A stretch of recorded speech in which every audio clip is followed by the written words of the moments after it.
السلام علیکم ورحمۃ اللہ وبرکاتہ۔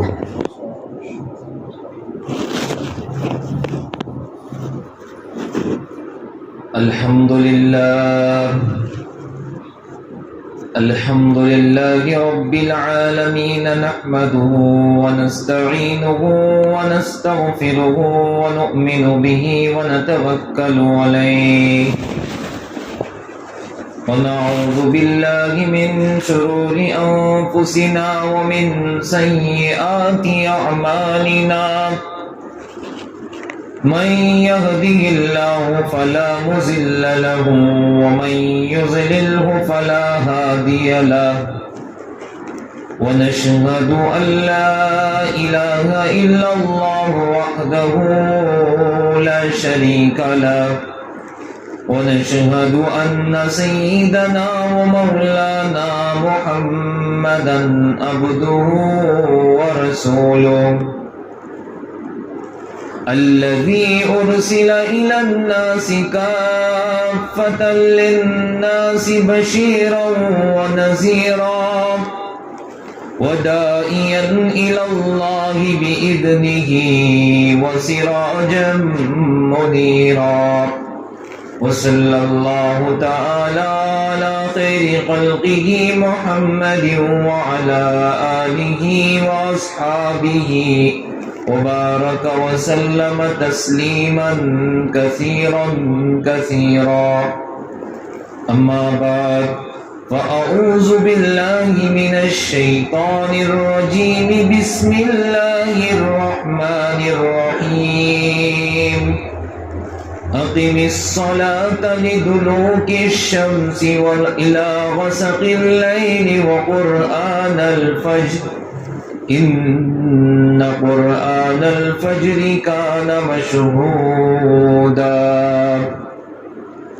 وقال الله تبارك وتعالى إنا أنزلناه في ليلة مباركة إنا كنا منذرين أو كما قال عليه الصلاة والسلام۔ بزرگان محترم، معزز سامعین کرام، ایک مرتبہ پوری محبت سے، اخلاص کے ساتھ، للہیت کے ساتھ، دل کی گہرائی سے جناب آقا سرکار دو عالم سرور کونین محمد الرسول اللہ صلی اللہ علیہ وسلم پر درود شریف پڑھ لیں۔ اللہم صلی علی محمد کما صلیت علی ابراہیم وعلی آل ابراہیم انکا حمید مجید۔ اللہم بارک علی محمد کما بارکت علی ابراہیم وعلی آل ابراہیم انکا حمید مجید۔ اللہ تعالی ہم سب کو کثرت کے ساتھ درود پاک پڑھتے رہنے کی توفیق عطا فرمائے۔ پہلے مسجدیں کچی تھیں تو پکے تھے نمازی، پہلے مسجدیں کچی تھیں تو پکے تھے نمازی، آج مسجدیں پکی ہیں تو کچے ہیں نمازی۔ وہ دھوپوں میں تپتی زمینوں پہ سجدے، سفر میں وہ گھوڑوں کے زینوں پہ سجدے، چٹانوں کی اونچی جبینوں پہ سجدے، علالت میں سجدے، سخاوت میں سجدے۔ وہ سجدوں کے شوقین غازی کہاں ہیں، زمیں پوچھتی ہے نمازی کہاں ہیں۔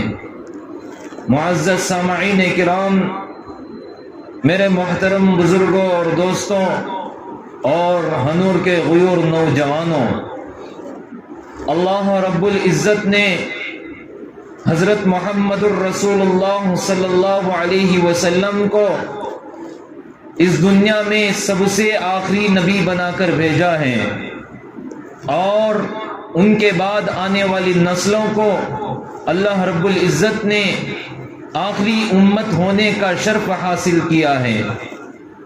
میرے بھائیوں، میں نے گزشتہ 2 جمعوں سے، گزشتہ جمعہ میں نے غیر حاضری تھی، اس سے پہلے کے 2 جمعوں سے میں نے شب معراج کے عنوان پر، معراج النبی کے عنوان پر تفصیل سے واقعات میں بیان کیا آپ حضرات کے سامنے، اور گزشتہ جمعہ حضرت نے شعبان المعظم کے اعتبار سے بہت اچھی فضیلتیں و مسائل آپ حضرات کے سامنے پیش کیے ہوں گے۔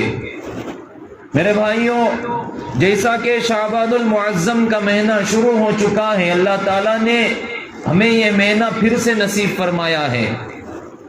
میرے بھائیوں، گزشتہ شعبان سے لے کر اس شعبان تک جتنے بھی لوگ دنیا میں رہتے تھے، دنیا میں زندگی گزارتے تھے اور ہمارے ساتھ ہم کلامی کرتے تھے اور ہم ان کے ساتھ ہم کلام ہوتے تھے اور ان کے دعوتوں میں ہم شریک ہوتے تھے، ان کے ہر تکلیف میں ہم شریک ہوتے تھے، ان کی ہر خوشی میں ہم شریک ہوتے تھے، لیکن وہ آج اللہ کے حوالے ہو گئے، ان کو شعبان کا مہینہ نصیب نہیں ہوا۔ کیوں؟ اس لیے کہ گزشتہ شعبان میں اللہ رب العزت نے لوح محفوظ سے کتاب کو نکالا تھا، اس کتاب میں سے اللہ رب العزت نے جن بندوں کا اس شعبان تک خاتمہ ہونا تھا ان کے ناموں کو لکھ دیا گیا تھا۔ میرے بھائیوں، تقدیر ہمارے اسلام کا ایک فریضہ ہے، ایک اہم چیز ہے، اس پر ایمان ہم لاتے ہیں۔ تقدیر بدلتی ہے شعبان المعظم کی شب برات میں، شب برات آنے والی جو رات ہے، اس رات میں اللہ رب العزت اپنی تقدیر کو بدلتے ہیں، لوگوں کی تقدیر کو بدلتے ہیں۔ کہ میرے بھائیوں، گزشتہ سال بہت سارے مسلمان ایسے تھے جن کی جوانی میں جو ابھی قدم رکھے تھے، جو بچوں میں ابھی قدم رکھے تھے، جو دنیا میں ابھی آئے تھے، جو بڑھاپے میں ابھی قدم رکھے تھے، ان کے جانے کی عمر بھی نہیں تھی، ان کے یہاں دنیا سے فوت ہونے کی عمر بھی نہیں تھی، لیکن جب اللہ کی طرف سے بلاوا آیا تو اٹھا لیا گیا۔ کئی نوجوان آکسیڈنٹ میں مارے گئے، کئی نوجوانوں کو قتل عام کر دیا گیا، کئی نوجوانوں کی اچانک موت ہو گئی، کئی نوجوانوں کی بےہودہ و بے تحاشی موت ہو گئی، لیکن ان کی تقدیر میں اتنا ہی تھا کہ وہ اتنا کھائے گا، اتنا پیے گا، آئندہ شعبان المعظم کا مہینہ اسے نصیب نہیں ہوگا۔ میرے بھائیوں، شکر کرو اللہ کا، اللہ نے آپ کو شعبان المعظم کا مہینہ نصیب فرمایا۔ پھر سے اللہ کی طرف سے ہمیں شعبان المعظم کا مہینہ نصیب ہو یا نہ ہو، اس میں اللہ سے ہم کیا کریں؟ رجوع ہو جائیں، رجوع اللہ ہو جائیں، اللہ سے رابطہ زیادہ کر لیں، اللہ سے امید زیادہ رکھیں، اللہ پر بھروسہ کر لیں اور اللہ کے سامنے گڑ گڑا کر اللہ سے اپنے کیے ہوئے گناہوں کی معافی کرائیں اس مہینے میں۔ تو اللہ رب العزت نے، اللہ کے نبی علیہ الصلوۃ والسلام فرماتے ہیں، شعبان شہر رمضان شہر اللہ، شعبان میرا مہینہ ہے۔ نبی کہتے ہیں شعبان میرا مہینہ ہے، رمضان اللہ کا مہینہ ہے۔ اس لیے تم کیا کرو، آئندہ شعبان ہمیں ملے نہ ملے اللہ ہی کو معلوم ہے۔ اللہ رب العزت نے لوح محفوظ میں ہماری تقدیر لکھ چکا ہے۔ اس لیے میرے بھائیو، بزرگوں، دوستو، آئندہ شعبان آنے سے پہلے اسی شعبان میں ہم سچی پکی توبہ کر لیں۔ دعا کیجئے کہ اللہ تعالی ہم سب کو سچی پکی توبہ کرنے کی توفیق عطا فرمائے۔ میرے بھائیوں، میرا عنوان شعبان کے عنوان پر نہیں ہے، آج میں معراج النبی کے عنوان سے بات کر رہا ہوں۔ 2 جمعہ مسلسل میں نے بات کی، اور اسی طریقے سے اللہ رب العزت نے معراج میں اللہ رب العزت نے اپنے قریب بلا کر کے حضرت محمد الرسول اللہ صلی اللہ علیہ وسلم کو 5 وقت کی نماز کا تحفہ دیا کہ نہیں دیا؟ اللہ رب العزت نے دیا، اور کہا کہ اس کو جا کر حفاظت کرنا۔ اس کی حفاظت کیسے ہوتی ہے؟ اس کو حفاظت کیسے کیا جاتا ہے؟ اللہ رب العزت نے بتایا کہ جاؤ لوگوں میں بتا دو کہ 5 وقت کی نماز جو ادا کرتا رہے گا، اللہ رب العزت اس کے لیے بہت بڑا جنت کا باغ تیار کر کے رکھے ہیں، اور دنیا میں اللہ رب العزت اسے سکون و آرام کی زندگی عطا فرمائیں گے۔ آپ نماز پڑھ کر کے دیکھو، نماز فجر کی نماز ہے، ظہر کی نماز ہے، جو بھی نماز ہے 5 وقت کی نمازوں میں ایک نماز آپ پڑھ کر کے باہر نکلتے ہوں گے، آپ کی جتنی بھی تکلیف ہوگی، آپ کا جتنا بھی قرضہ ہوگا، آپ کے گھر کے اندر جتنی بھی پریشانی ہوگی، آپ کے گھر کے اندر جتنا بھی لڑائی جھگڑا ہوگا، تو اتنا سکون محسوس ہوگا کہ گویا کہ اس سے بڑا سکون ہمیں پوری دنیا پر ملنے پر نہیں ہوا۔ آپ پڑھ کر کے جاؤ مسجد میں آ کر کے،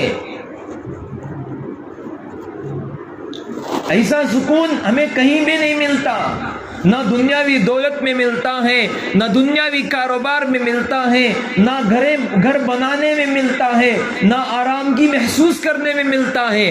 جیسا نماز کے اندر سکون ملتا ہے، اس میں دنیا و آخرت کی چیزوں میں کبھی بھی اس سے زیادہ سکون ہمیں نہیں ملتا۔ میں تفصیلی واقعات کے ساتھ میں آپ کے سامنے نماز کے عنوان کو پیش کروں گا، آپ اسے غور سے سنیں کہ حضرات صحابہ کرام کے دور میں ایک نماز بھی فوت ہو جاتی، ایک نماز بھی چھوٹ جاتی تو وہ اللہ کے سامنے اتنا روتے کہ جس کی کوئی انتہائی نہیں ہے۔ ایک مرتبہ حضرت علی رضی اللہ تعالی عنہ بیٹھے ہوئے ہیں، اللہ کے نبی صلی اللہ علیہ وسلم سفر سے آئے، تھکان محسوس ہوئی تو ان کے ران پر اللہ کے نبی حضرت محمد رسول اللہ صلی اللہ علیہ وسلم نے حضرت علی رضی اللہ تعالی عنہ کے ران پر گود میں اپنا سر مبارک رکھ کر کے سو گئے۔ اب یہاں پر مسئلہ یہ آیا کہ عصر کی نماز کا وقت آ گیا۔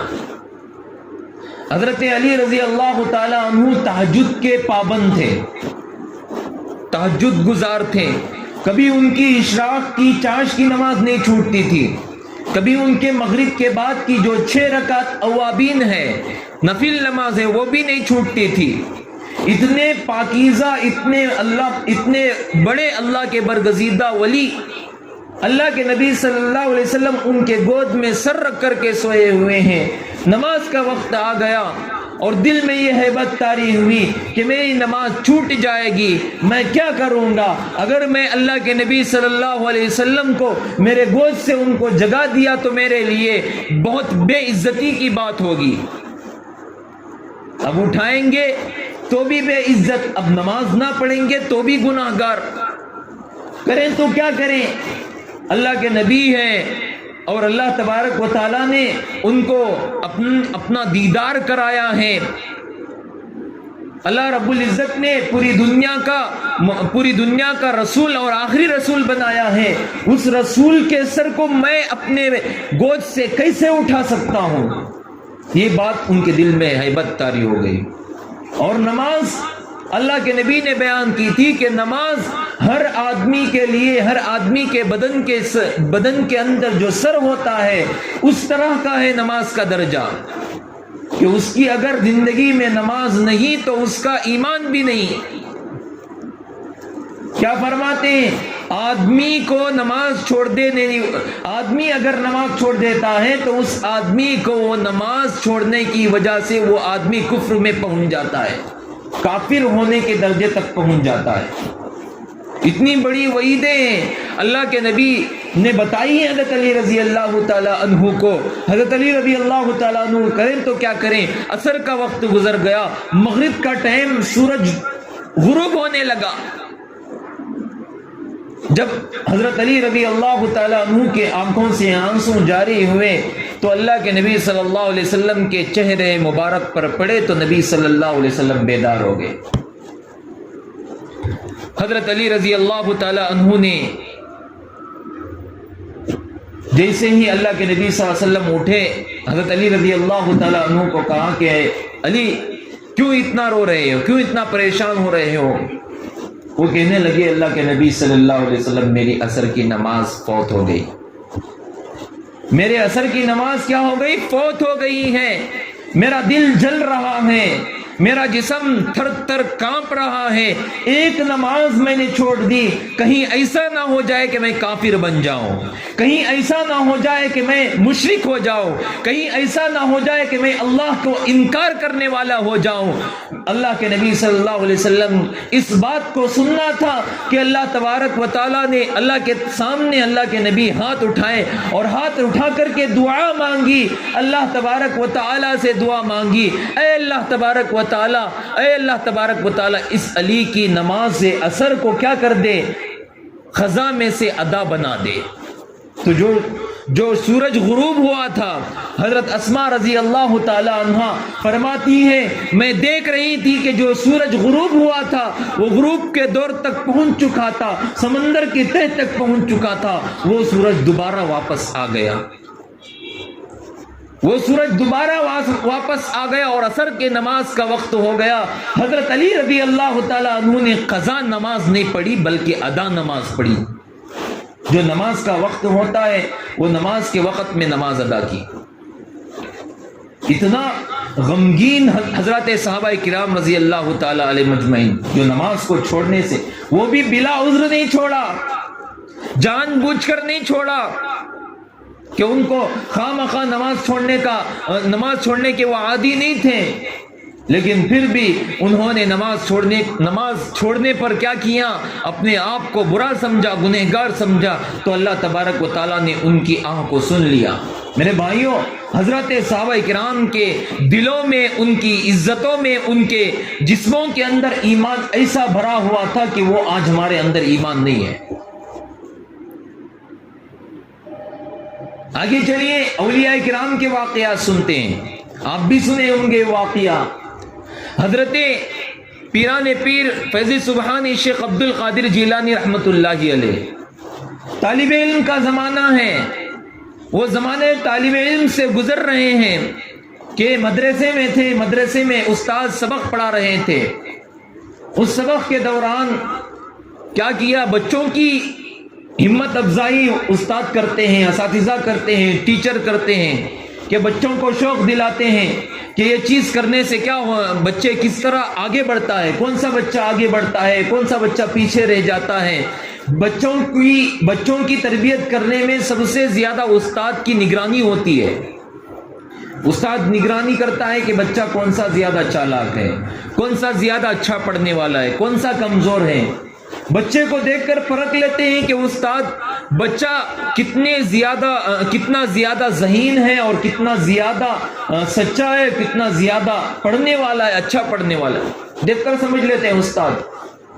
تو کلاس میں استاد نے اعلان کیا کہ بھئی کل کی فجر کی نماز میں جو سب سے پہلے کل کی فجر کی نماز میں جو بھی شریک ہوگا جماعت کے ساتھ، اس کو میں جنت میں جانے کی کیا دلاؤں گا، سفارش دلاؤں گا۔ تو استاد جب یہ کہیں تو بچے نے غور سے سن لیا، رات کو جلدی سو گئے، اور صبح جب فجر کی نماز کا وقت قریب آیا تو دیکھا کہ بچے ہی نہیں مدرسے کے بلکہ ساری گاؤں والے موجود ہیں، وہاں پر اس مسجد میں سارے گاؤں والے موجود ہیں۔ جب سارے گاؤں والے آئے تو استاد نے ایک بات بتائی تھی، ایک بات کیا بتائی تھی کہ جو یہ بات دوسروں کو بتائے گا وہ جہنم میں جائے گا۔ کون سی بات؟ کہ یہ بات جو فجر کی نماز میں جو جماعت کے ساتھ آئے گا وہ جنت میں جائے گا، اور جو دوسروں کو بتائے گا وہ کیا ہوگا، وہ جہنم میں جائے گا۔ یہ بات بھی استاد نے بتائی تھی۔ بچے کی ذہن سازی کر رہے ہیں، یہ استاد کے ہاتھ میں نہیں ہوتا کہ وہ جنت دلا دیں، وہ جہنم بھی دلا دیں، ان کے ہاتھ میں کچھ نہیں ہوتا، بلکہ ہوتا ہے تو اللہ کے ہاتھ میں ہوتا ہے، کس کو جنت ملنی چاہیے، کس کو دوزخ ملنی چاہیے۔ تو دیکھا کہ فجر کی نماز میں سارے مسلمان، گاؤں والے، بستی والے سب حاضر ہیں۔ استاد نے کھڑے ہو کر کے پوچھا کہ بھئی یہ دوسروں کو کس نے بتایا، بھئی یہ دوسروں کو کس نے بتایا؟ کوئی نہیں اٹھتا۔ آخر میں ایک بچہ اٹھا جو شاگرد تھا استاد کا، وہ بچہ اٹھ کر کے کہنے لگا کہ حضرت میں نے بتایا۔ اے بچے، تو نے دوسروں کو کیوں بتایا؟ کیا تجھے جہنم میں جانے کا شوق ہے؟ جہنم میں جانے کے لیے تجھے بہت اچھا لگتا ہے؟ تو شیخ عبد القادر جیلانی رحمۃ اللہ علیہ کی ذہن سازی دیکھیے کہ وہ بچہ کہنے لگتا ہے کہ اے استاد، اے حضرت، میں اس لیے دوسروں کو بلایا کہ اللہ کے نبی علیہ الصلوۃ والسلام کی پوری امت کیا ہو جائے، جنت میں داخل ہو جائے، ان سارے نمازیوں کی وجہ سے میں اکیلا جہنم میں جاؤں، یہ مجھے بہت اچھا لگے گا۔ میرے بھائیوں، یہ اولیاء کرام کے واقعات ہیں۔ اور آگے سنیے کہ حضرت عمر فاروق رضی اللہ تعالیٰ عنہ کے زمانے کا واقعہ جو آپ بھی سنے ہوں گے۔ میں بار بار اس لیے سنا رہا ہوں کہ تاکہ آپ کے اندر نماز کی اہمیت پیدا ہو جائے، فضیلت پیدا ہو جائے، نماز کا شوق آپ کے دلوں میں پیدا ہو جائے۔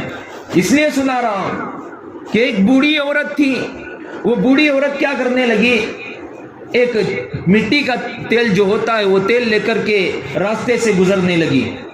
وہ مٹی کا تیل جب راستے سے لے کر گزر رہی تھی تو اس کے پاس نہ پیسے وغیرہ تھے، نہ اس کے پاس دینار درہم وغیرہ تھے، دنیاوی کوئی اس کے پاس معاش نہیں تھا۔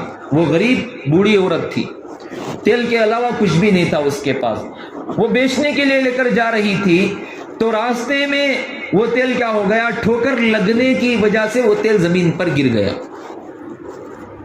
وہ تیل کیا ہو گیا، مٹی کا تیل تھا، وہ زمین پر کیا ہو گیا، گر گیا۔ جیسے وہ مٹی کا تیل زمین پر گرا تو اس زمانے کے امیر المؤمنین حضرت عمر فاروق رضی اللہ تعالیٰ عنہ تھے۔ اس زمانے کے امیر المؤمنین حضرت عمر فاروق رضی اللہ تعالیٰ عنہ تھے۔ جیسے ہی حضرت عمر فاروق رضی اللہ تعالیٰ عنہ کے پاس وہ بوڑھی عورت پہنچی اور شکایت کرنے لگی کہ بھئی میرا تیل فلانی جگہ پر گر گیا ہے، مجھے وہی تیل واپس چاہیے، اس کے علاوہ دوسرا تیل واپس نہیں چاہیے۔ اس قسم کے بھی بہت سارے آدمی ہوتے ہیں، وہی تیل واپس چاہیے۔ حضرت عمر رضی اللہ تعالیٰ عنہ نے ایک درخواست لکھی، ایک چیٹی لکھی، اس چیٹی میں لکھ کر کے اس کو مدوڑ کر کے دے دیا، کہا کہ جاؤ بھی اس چیٹی کو، اس درخواست کو کیا کرو، جہاں پر تمہارا تیل گرا ہے وہاں پر رکھ دو۔ وہ چیٹی، وہ خرہ وہ لے کر کے گئی بوڑھی عورت جہاں پر اس کا تیل گرا تھا، وہاں پر سے جیسے ہی رکھا تو وہ تیل واپس باہر کر دیا گیا۔ وہ بوڑھی عورت اپنا تیل لی اور چلنے لگی۔ لوگوں نے دیکھا کہ ایک کرامت ہے، ایک معجزے کی طرح ہے۔ جا کر وہاں پر دیکھا تو ایک چیٹھی رکھی ہوئی تھی، اس چیٹھی میں اٹھا کر کے دیکھا تو اس میں لکھا ہوا تھا کہ اے زمین اس بوڑھی عورت کا تیل اگل دے ورنہ اس جگہ میں بے نمازی کو دفن کر دوں گا۔ اے زمین اس بوڑھی عورت کا تیل اگل دے ورنہ اس جگہ میں کیا کر دوں گا، بے نمازی کو دفن کر دوں گا۔ حضرت عمر رضی اللہ تعالیٰ عنہ کے زمانے میں اور ایک واقعہ پیش آیا کہ اس زمانے میں کیا ہوتے تھے، مسجد کے اندر جو ہے عورتیں بھی نماز پڑھنے کے لیے آتی تھیں اور بچے بھی، ایک طرف بچیاں بھی ہوتی تھیں اور مرد حضرات کی صف سامنے ہوتی تھی، پیچھے بچوں کی صف ہوتی تھی، اس کے پیچھے عورتوں کی صف ہوتی تھی۔ ایک مرتبہ غالباً ایسا ہوا کہ ایک صحابی رضی اللہ تعالیٰ عنہ آئے، ایک شخص آئے اور آ کر کے کیا کرنے لگے، ایک عورت آتی تھی، وہ بہت زیادہ خوبصورت ہوتی تھی، نماز پڑھنے کے بجائے اس عورت کو زیادہ دیکھتے تھے، نماز پڑھنے کے بجائے کیا کرتے تھے، اس عورت کو زیادہ دیکھتے تھے۔ جب اس عورت نے دیکھا کہ ایک آدمی کیا ہے نماز پڑھنے کے لیے آتا ہے، مجھے گھور گھور کر کے دیکھتا ہے، کہ عورت مردوں کی جو خصلت ہوتی ہے کہ بھئی آج کل جو بے حیائی ہو گئی ہے ہماری مسلمان عورتوں میں اور باہر کی عورتوں میں، جتنی بے حیائی ہے، وہ کپڑا تو پہنتے ہیں لیکن پورا نظر آتا ہے، اتنی بے حیائی۔ تو زمانے میں کیا تھا کہ پردے کا بھی حکم نازل نہیں ہوا تھا، بلکہ اسکارف وغیرہ جو ہے ڈال کر کے آتی تھی، پورے پردے کا حکم نازل ہو گیا تھا، اسکارف وغیرہ ڈال کر کے آتی تھی۔ تو عورت کہنے لگی کہ بھئی تم مجھے گھور کر کے کیوں دیکھتے ہو اتنا زیادہ؟ وہ کہنے لگا کہ مجھے آپ پسند ہیں، میں آپ سے کیا کرنا چاہتا ہوں، نکاح کرنا چاہتا ہوں۔ کہ اس عورت نے ایک شرط رکھی، وہ بھی بڑی شرط نہیں، چھوٹی شرط، کہ اس نے کہا کہ آپ کی شرط جو بھی ہو میں منظور ہے، مجھے منظور ہے کہ آپ اگر چاند کو توڑ کر لانے کے لیے کہو تو میں چاند توڑ کر کے لا کر دوں گا۔ تو کہنے لگی اتنی بڑی شرط نہیں ہے، چھوٹی سی شرط ہے تم 40 دن تک حضرت عمر فاروق رضی اللہ تعالی عنہ کے پیچھے تکبیر اولا کے ساتھ نماز ادا کر لو، میں تمہاری شرط کیا کروں گی؟ پوری کروں گی، میں تمہارے ساتھ نکاح کروں گی۔ تو اس نے کہا کہ اتنی چھوٹی شرط، میں تو یہ پوری کر لوں گا۔ تو 40 دن گزر گئے۔ 40 دن گزرنے کے بعد وہ عورت مسجد نبوی کے باہر کھڑی ہوئی تھی۔ وہ 40 دن کی نماز ادا کر کے باہر آئے۔ باہر آ کر جیسے ہی وہ نکلنے لگے تو ان کی نظریں نیچے جھکی ہوئی تھی۔ وہ صحابی کی نظریں کیا ہوئی تھی؟ نیچے جھکی ہوئی تھی۔ اس نیچے جھکی ہوئی نظروں کو دیکھ کر چل رہے تھے۔ کہنے لگے، وہ عورت کہنے لگی کہ بھئی آپ کے ارادے کے مطابق، آپ کی شرط کے مطابق تم نے تمہاری شرط مکمل کر لی، اب میری بھی شرط مکمل، آپ کی شرط کیا کر لو؟ مکمل کر لو، آؤ میں آپ کے ساتھ نکاح کر لیتی ہوں۔ تو کہنے لگی حضرت عمر رضی اللہ تعالی عنہ نے میرے دل کو اللہ کے ساتھ جوڑ دیا، میرے دل کو کیا کر لیا؟ اللہ کے ساتھ جوڑ دیا، مجھے تمہاری کوئی ضرورت نہیں ہے۔ اس طرح کی نمازیں تھیں حضرات صحابہ کرام رضی اللہ تعالی علیہ مجمعین کی۔ میرے بھائیوں، جتنا بھی آپ کماؤ، جتنا بھی آپ دنیاوی زندگی معاش کرو، لیکن نماز چھوڑ کر کے تم کرو گے، نماز چھوڑ کر کے زندگی گزارو گے، تمہیں کوئی فائدہ نہیں ہوگا، کوئی فائدہ نہیں ہوگا، سارا نقصان کا نقصان رہ جائے گا۔ اللہ کے نبی صلی اللہ علیہ وسلم معراج پر گئے۔ معراج پر جانے کے بعد حضرت آدم علیہ السلام کو، میں نماز کا واقعہ بتا رہا ہوں، حضرت آدم علیہ السلام جب اللہ تبارک و تعالیٰ نے ان کو بنایا اور ان کو بنانے کے بعد جنت میں رکھا، ان کی پسلی سے حوا علیہ السلام کو نکالا، جنت میں رکھا۔ جنت میں رکھنے کے بعد اللہ تبارک و تعالیٰ نے یہ حکم دیا کہ تم جنت میں کھاؤ پیو، عیش کرو، آرام کرو، عشرت کرو، سب کچھ کرو، سکون کے ساتھ رہو، لیکن جنت کے اندر ایک درخت ہے، اس درخت کے قریب مت ہونا۔ اللہ تبارک و تعالیٰ نے کیا کہا؟ لیکن جنت کے اندر ایک درخت ہے، اس درخت کے قریب مت ہونا۔ حضرت آدم علیہ السلام اور حوا علیہ السلام وہاں پر موجود تھی۔ کتنے دن عیش کریں گے، کتنے دن آرام کریں گے؟ شیطان کیا ہوا؟ انسان کی شکل میں آیا اور آ کر کے کہنے لگا کہ بھئی حوا علیہ السلام کو، عورت کو بہکایا۔ کیا بہکایا؟ کہ بھئی تم اس درخت کے دانے جو ہیں، اس درخت کے دانے اگر تم کھا لو گے تو تمہیں ہمیشہ ہمیشہ کے لیے اللہ تبارک و تعالیٰ جنت میں رکھیں گے۔ ڈائریکٹ حضرت آدم علیہ السلام کو نہیں بہکایا، سب سے پہلے عورت کو بہکایا۔ اور اس درخت کے اندر 3 دانے تھے۔ جب بہکایا تو حوا علیہ السلام نے حضرت آدم علیہ السلام کو منا لیا۔ حضرت آدم علیہ السلام مان لیے اور دونوں گئے۔ 3 دانوں میں سے 2 دانے کیا کیے؟ حوا علیہ السلام نے کھائے، 1 دانہ حضرت آدم علیہ السلام نے کھایا۔ کہ آج جب وراثت تقسیم ہوتی ہے، آج جب وراثت تقسیم ہوتی ہے تو مرد کو ڈبل دیا جاتا ہے، عورت کو سنگل دیا جاتا ہے۔ کیوں؟ اس لیے کہ تمہاری ماں نے وہاں پر ڈبل کھا لیا تھا جنت میں۔ جیسے ہی یہ غلطی کی، اللہ تبارک و تعالیٰ نے حضرت آدم اور حوا کو جنت سے نکالا اور جنت سے نکال کر دنیا میں پھینک دیا۔ ایک طرف حضرت آدم علیہ السلام کروڑوں میل دور اور دوسری طرف حضرت حوا علیہ السلام کروڑوں میل دور، دونوں میاں بیوی جدا جدا ہو گئے۔ حضرت آدم علیہ السلام کے واقعات میں آتا ہے، تاریخی واقعات، حضرت علماء کرام بیان کرتے ہیں کہ 300 سال حضرت آدم علیہ السلام اللہ کے سامنے گڑ گڑائے، 300 سال روئے۔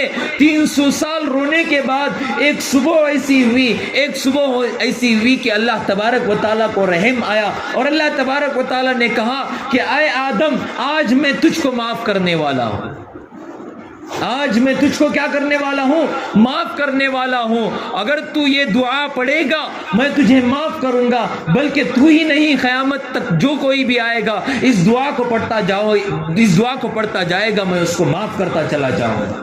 وہ دعا کون سی ہے؟ آپ کو بھی یاد ہوگی، ربنا ظلمنا انفسنا وان لم تغفر لنا وترحمنا لنکونن من الخاسرین۔ اللہ تبارک و تعالیٰ نے کہا کہ اے آدم، میں نے تجھے آج معاف کر دیا، بلکہ معاف نہیں کیا، بلکہ تجھے آج میں نے نبی بھی بنا دیا۔ حضرت آدم نبی بھی ہو گئے، معافی بھی مل گئی۔ تو 2 رکعت نماز پڑھنے کے لیے شکرانے کے طور پر کھڑے ہو گئے۔ حضرت آدم علیہ السلام 2 رکعت جیسے ہی نماز پڑھے، سلام پھیرا، اللہ سے دعا کی۔ اللہ کے نبی صلی اللہ علیہ وسلم معراج پر ہیں، 50 نمازیں لے کر آنے کے لیے آئے تھے، 5 نمازیں کم ہو گئیں۔ اللہ تبارک و تعالی نے کہا کہ اے محمد صلی اللہ علیہ وسلم، ایک فجر کی نماز میں آپ کی امت پر فرض کرتا ہوں، جو کوئی بندہ یہ 2 رکعت فجر کی نماز ادا کر کے نکلتا ہوگا، جو کوئی بندہ یہ فجر کی نماز پڑھ کر کے نکلتا ہوگا، میں وہ ثواب عطا کرتا جاؤں گا جو حضرت آدم علیہ السلام کو 300 سال نماز ادا کرنے کے بعد ادا کیا تھا۔ میرے بھائیوں، 300 سال کے بعد حضرت آدم علیہ السلام کو وہ ثواب ملا، لیکن ہماری امت کو 10 منٹ میں وہ ثواب مل رہا کہ بھئی فجر کی نماز پڑھنے میں کتنا وقت لگتا ہے، ہم کو 10 منٹ لگتے ہیں، زیادہ سے زیادہ 20 منٹ لگتے ہیں۔ لیکن آج ہم ہیں کہ گھروں کے اندر کیا ہے، بڑے بڑے گدے ہیں، بڑے بڑے بستر ہیں، نرم نرم بستر ہیں، ان نرم بستروں پر غراٹے مارتے ہوئے سو رہے ہیں۔ کوئی نماز کی فکر نہیں، کوئی اذان کی فکر نہیں، کوئی دین کی فکر نہیں، رسول اللہ صلی اللہ علیہ وسلم کی فکر نہیں، اللہ کی فکر نہیں، قرآن کی فکر نہیں، حدیث کی فکر نہیں۔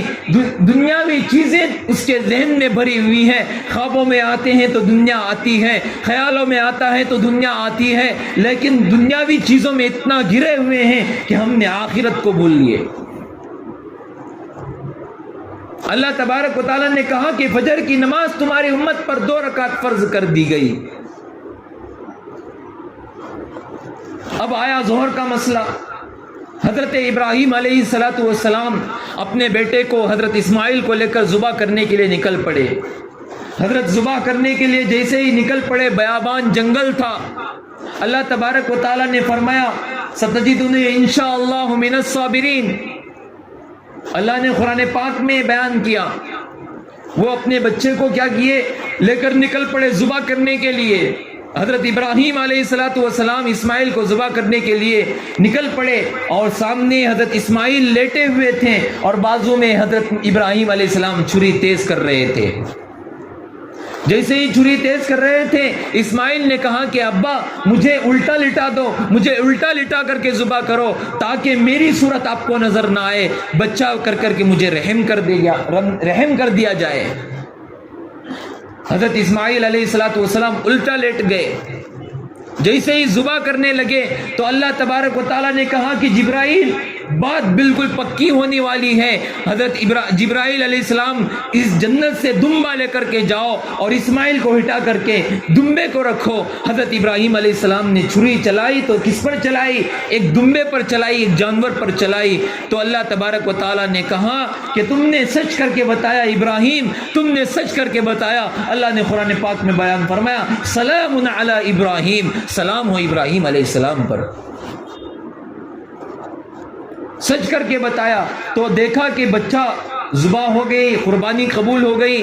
ذبح ہوا تو کون ذبح ہوا؟ جانور ذبح ہوا، بچہ بالکل صحیح سلامت کھڑا ہے، اسماعیل بالکل صحیح سلامت کھڑے ہیں۔ تو حضرت ابراہیم علیہ السلام نے 4 رکعت والی نیت باندھی، 4 رکعت نماز ادا کی، اور اللہ تبارک و تعالیٰ نے کہا کہ جبریل حضرت محمد صلی اللہ علیہ وسلم معراج پر ہیں۔ اللہ تبارک و تعالیٰ نے کہا کہ تمہاری امت پر ظہر کی نماز 4 رکعت فرض نماز کر دیتا ہوں، اور میں کہتا ہوں کہ جو 4 رکعت ظہر کی نماز اور تپتی ہوئی ریت ہوگی اور تپتا ہوا سورج ہوگا اور گرم سورج طلوع ہوگا، اس وقت میں جو بندہ، جو امتی 4 رکعت نماز پڑھ کر کے مسجد سے نکلتا ہوگا، میں اسے وہ ثواب عطا کرتا ہوں گا جو ایک باپ نے بیٹے پر قربانی دینے کا ثواب عطا کیا تھا۔ ایک باپ نے اپنے بیٹے پر قربانی دینے کا ثواب عطا کیا تھا۔ 10 منٹ 15 منٹ میں ظہر کی نماز ادا ہو رہی ہے، اللہ تبارک و تعالی حضرت ابراہیم و اسماعیل کا ثواب ہمیں دے رہے ہیں۔ ہم کیوں چل کر نہیں آتے؟ کیوں ہمارا قدم نہیں اٹھتا؟ اور تیسرا، حضرت عزیر علیہ السلام، عصر کی نماز ہے، حضرت عزیر علیہ السلام جنگل میں چل رہے ہیں، ایک بیابان میں چل رہے ہیں، ان کو ایک خیال آیا کہ ہم اللہ تبارک و تعالیٰ تو ہمیں کیا کر دے گا؟ مار دے گا۔ ہم سڑ جائیں گے، ہم گل جائیں گے، ہم مٹی مٹی ہو جائیں گے، ہمارے ہڈیاں پستہ ہو جائیں گی، گل جائیں گی، اللہ دوبارہ ہمیں تو واپس کیسے پیدا کرے گا؟ یہ خیال آیا حضرت عزیر علیہ السلام کے خیال میں یہ آئے تو اللہ تبارک و تعالیٰ نے کہا، قرآن مجید میں واقعہ لکھا ہے کہ اللہ تبارک و تعالیٰ نے حضرت عزیر علیہ السلام کو اسی وقت میں موت دے دی۔ اللہ تبارک و تعالیٰ نے اسی وقت میں موت دے دی۔ موت دینے کے بعد عزیر علیہ السلام کو 100 سال کے بعد زندہ کیا۔ اللہ نے کہا کہ کم لبث، کہ عزیر تم کتنی دیر کے بعد اٹھے ہو؟ تو حضرت عزیر علیہ السلام نے کہا کہ میں لبثت یومن او بعد یوم، لگتا ہے میں 24 یا 12 گھنٹے کے بعد اٹھا ہوں، 24 گھنٹے کے بعد اٹھا ہوں یا 12 گھنٹے کے بعد اٹھا ہوں۔ تو اللہ تعالیٰ نے کہا کہ جا باہر دیکھ، چل کر کے دیکھ، دنیا کو دیکھ، تیرا گھر بار دیکھ۔ جیسے ہی باہر نکلے تو نہ کوئی پہچاننے والا، نہ کوئی جاننے والا، نہ کوئی دوست، نہ کوئی رشتہ دار، وہاں پر کوئی بھی موجود نہیں ہے۔ تو حضرت عزیر علیہ السلام کہتے ہیں کہ اللہ تبارک و تعالیٰ میں سمجھ گیا تو کتنے ہی سالوں کے بعد مارنے کے بعد آدمی کو جلا بھی سکتا ہے، کتنے ہی سالوں کے بعد آدمی کو زندہ آدمی کو مار بھی سکتا ہے۔ وَتُعِزُّ مَن تَشَاءُ وَتُذِلُّ مَن تَشَاءُ، تیرے ہاتھ میں عزت بھی ہے اور تیرے ہاتھ میں ذلت بھی ہے۔ تو چاہے تو لوگوں کو عزت بھی دے سکتا ہے، تو چاہے تو لوگوں کو ذلت بھی دے سکتا ہے۔ تو حضرت عزیر علیہ السلام کو جب یہ خیال آنے کے بعد اللہ تبارک و تعالیٰ نے ان کو سمجھایا تو شکرانے کے طور پر انہوں نے 4 رکعت نماز ادا کی۔ اللہ کے نبی صلی اللہ علیہ وسلم معراج پر ہیں۔ اللہ کے نبی صلی اللہ علیہ وسلم نے کہا کہ اے محمد صلی اللہ علیہ وسلم، میں تمہاری امت کو عصر کی 4 رکعت نماز فرض کر دیتا ہوں۔ جو بندہ تمہاری امتی، جو کوئی بھی امتی عصر کی 4 رکعت نماز ادا کر کے باہر نکلتا ہوگا، میں اس کے دل و دماغ میں وہ ایمان و یقین بھر دوں گا جو میں نے میرے نبی حضرت عزیر علیہ السلام کے دل میں بھر دیا تھا۔ اور چوتھی نماز حضرت ایوب علیہ السلام کی ہے۔ حضرت ایوب علیہ السلام کے جسم کے اندر کیڑے مکوڑے پڑ گئے تھے، بیماری آ گئی تھی، وہ اتنا بیمار ہو گئے تھے کہ ان کے جسم سے جو کوئی بھی کیڑا باہر نکل کر کے آتا تو اس کیڑے کو اٹھا کر کے بدن میں ڈال لیتے اور کہتے کہ اللہ تعالیٰ نے تجھے تیری روزی میرے جسم میں رکھی ہے، تو میرے جسم میں آ اور تیری روزی استعمال کر۔ اللہ تعالیٰ ناراض ہو گئے تھے ایوب علیہ السلام سے، اس لیے ناراض ہو گئے تھے کہ ان کے اور ان کے بیوی کے درمیان جھگڑا ہو گیا، کوئی بات ہو گئی تھی، اس لیے ناراض ہو گئے۔ تو حضرت ایوب علیہ السلام اتنا روئے کہ اللہ تبارک و تعالیٰ نے قرآن پاک میں واقعہ بیان کیا ہے کہ رونے والے روتے ہیں، حضرت ایوب علیہ السلام جیسا رونے والا میں نے کبھی نہیں دیکھا۔ تو اللہ تعالیٰ نے ان کے رونے کو دیکھ کر ان کو معاف کر دیا اور کہا کہ اے ایوب، میں تجھے معاف کر دیا، جا تو میرا نبی بھی ہے اور میرا ولی بھی ہے، اپنی زندگی گزار اور لوگوں کو دین کی اور رہنمائی کرتے رہے۔ تو ایوب علیہ السلام نے شکرانے کے طور پر 4 رکعت نماز ادا کرنے کی نیت کی۔ جیسے ہی وہ 4 رکعت نماز ادا کرنے کے لیے کھڑے ہوئے، دوسری رکعت جلدی پڑھی، پہلی رکعت جلدی پڑھی، دوسری رکعت جلدی پڑھی، تیسری رکعت جلدی پڑھی، چوتھی رکعت کو اٹھنے گئے تو زمین پر گر پڑے۔ تو اللہ تبارک و تعالیٰ نے کہا کہ ایوب، تو 4 رکعت نہیں پڑھ بلکہ 3 ہی رکعت پڑھ، میں تجھے 3 پر 4 رکعت کا ثواب دوں گا۔ تو اللہ تبارک و تعالیٰ نے کہا کہ نبی علیہ السلام کو، اے نبی جی، میں آپ کی امت پر 3 رکعت مغرب کی نماز فرض کرتا ہوں، جو کوئی بندہ 3 رکعت مغرب کی نماز ادا کر کے جائے گا، میں اس کو 4 رکعت نماز ادا کرنے کے برابر ثواب عطا کرتا جاؤں گا۔